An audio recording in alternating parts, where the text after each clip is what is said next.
Hello, good morning everyone. So meron po tayo ditong STL ng Batangas.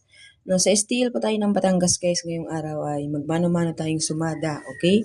So lumabas po kahapon ang 31-13, GIS 33-15-21. Okay, so GIS kasi guys, kapartner po yan itong 26 sa pattern at saka po itong 33, kapares din po yan ng 17 sa pattern. Kaya yung tumaya sa akin kagabi, yan, nakuha niya yan, no? So magaling po kasi yung lahat ng pares kinukuha niya. So dapat ganun guys, tingnan niyo po yung mga kapares sa pattern, baka yun po kasi ang kunin, di ba? Kasi ito pong 31, no? Kapartner din po yan ng GIS sa pattern. Ano? So kitang-kita po talaga si GIS. Okay po. So yung ano po guys, nasaan na ba yung pattern na yun?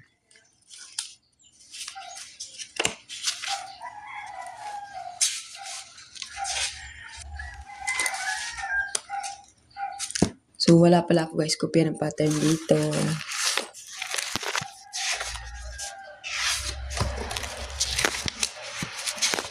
Wait, ito.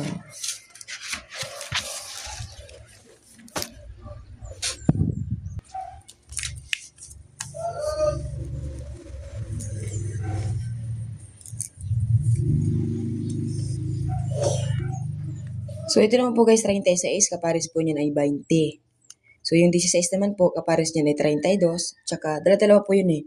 So di ko po maisaulo yung iba. Nakalimutan ko na yung iba guys. Ayan. So kung meron po kayo ng kopya, so makikita niyo po yun kung ano po yung kapares ng bawat numero.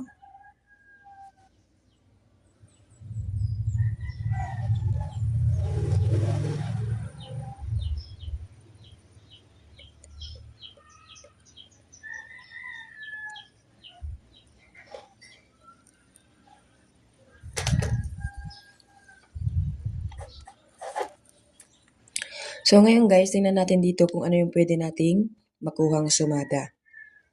So 13, kapares sa ano niya na is 29.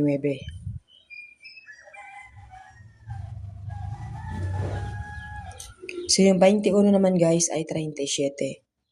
No, so 37 ang kapares niyan.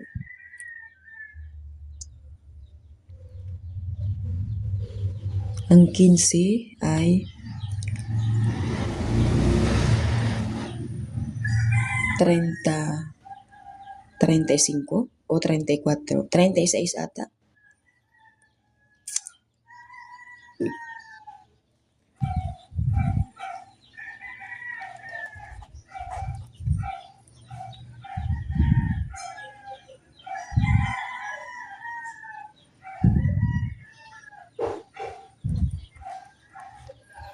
Okay guys, so mag-37 po tayo dahil dito sa 21.